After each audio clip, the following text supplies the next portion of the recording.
Hey, what's up, guys? Hey, this one's a little bit more of a heart to heart than we've had recently, and wanted to talk with you about something that came up on one of the Facebook groups that I'm part of that talks about our hobby.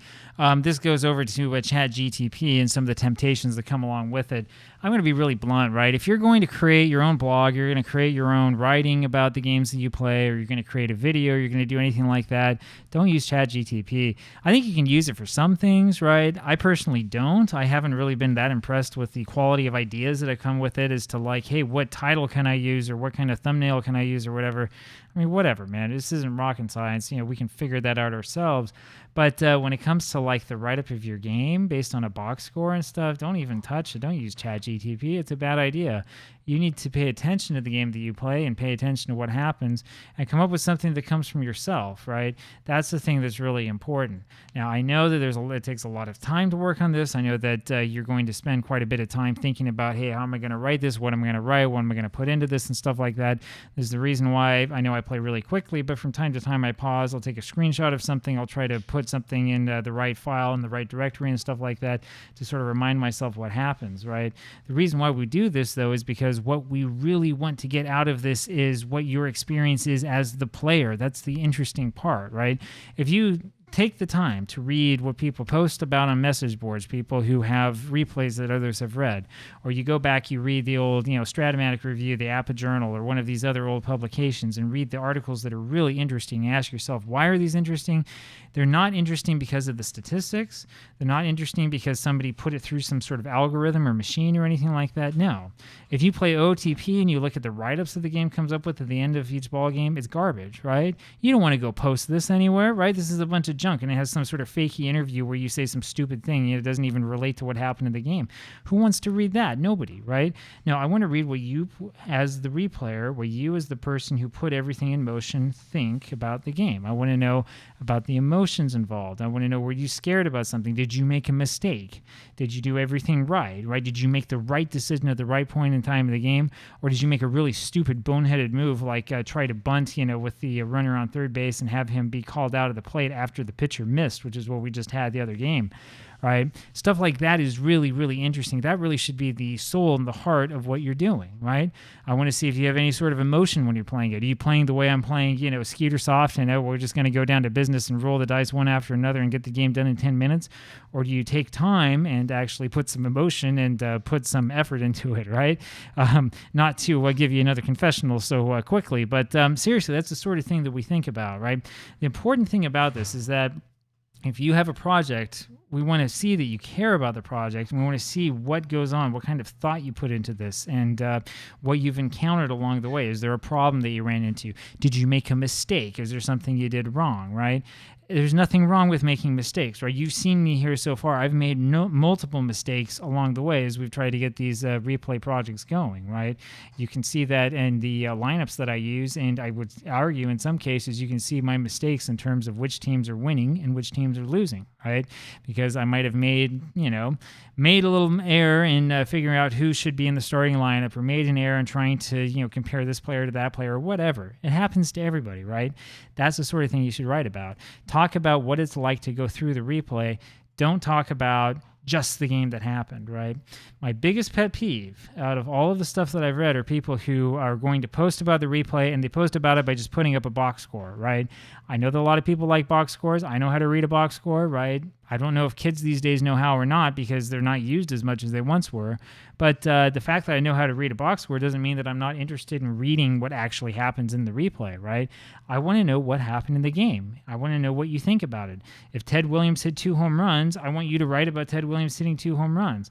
What I really would like to see is if you rolled the dice and he got the 66, or if he got, whatever he got in the 2 column or whatever. It's been a while since I played Strat, but he got in the 2 column, then he got the 12 or something like that, and it turned up being home run or however it is in whatever game you play.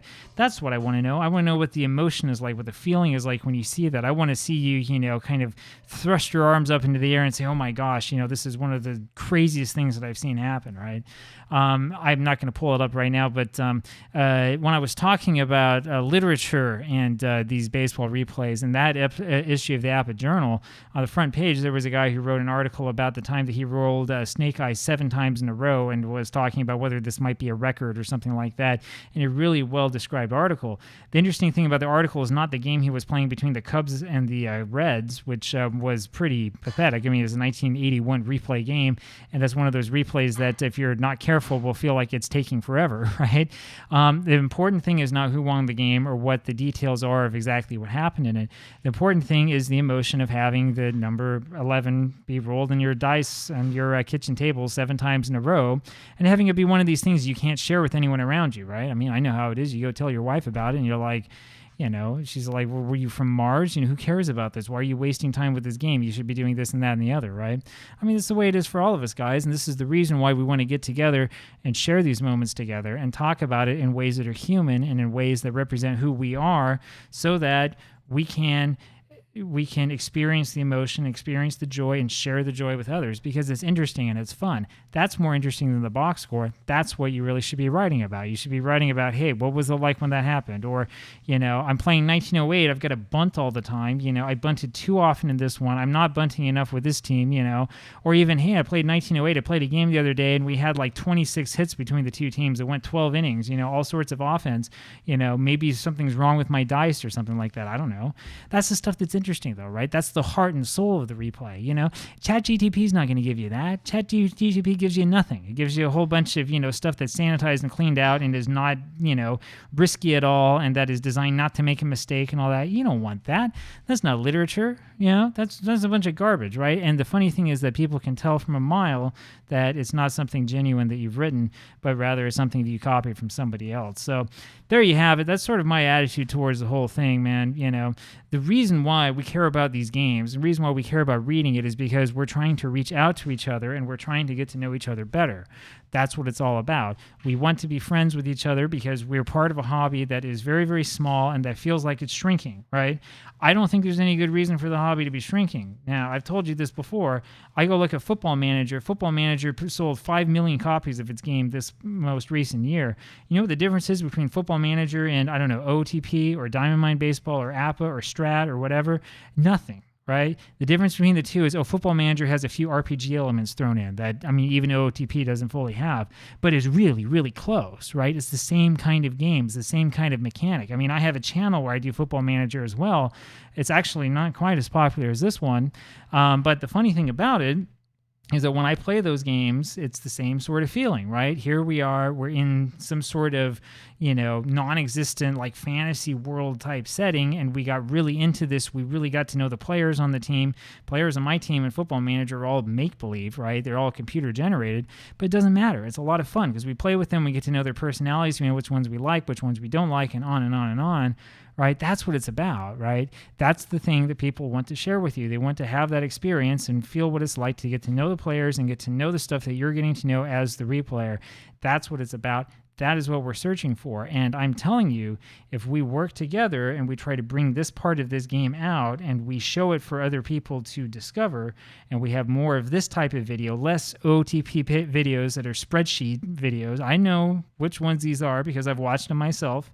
When I move away from spreadsheet world and move into this is the game and this is the feeling and this is the emotion, this is the excitement, if we start doing this as a community, you will see the community grow. Now, maybe they won't all go play Strat or APBA. Maybe they will stick with OOTP. I'm kind of hoping something better comes out here eventually, but, mum's the word on that. But it would be really, really nice if we could get more young people interested in this, because instead of seeing this as box score baseball or as, fill in the blank baseball or as, you just get the same thing as in real life, if they could just come and see, if they could come and experience it and come and know what it's like and come and feel the things that we feel when we play these replays, that's the thing that will get them. That's the thing that will get people interested in this stuff. Now, is that going to solve all the problems with baseball today? Probably not, right? You know what I would do if I were in charge, but they're not going to put me in charge because, if I did this, we wouldn't have interleague play and, we'd have probably 4 divisions, 8 teams each. Only the top team moves on and no interdivision play either, right?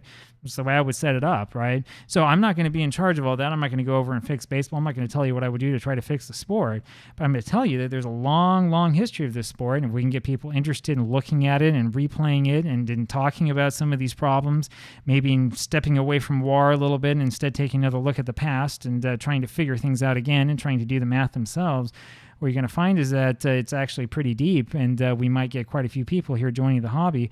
And then maybe in the future it won't die. Maybe we won't have to worry so much about the estate sale putting up our APBA collection for like $10 a set, or whatever, and some jerk collector making getting rich off of something that nobody else won because he was there in the right time, stuff like that.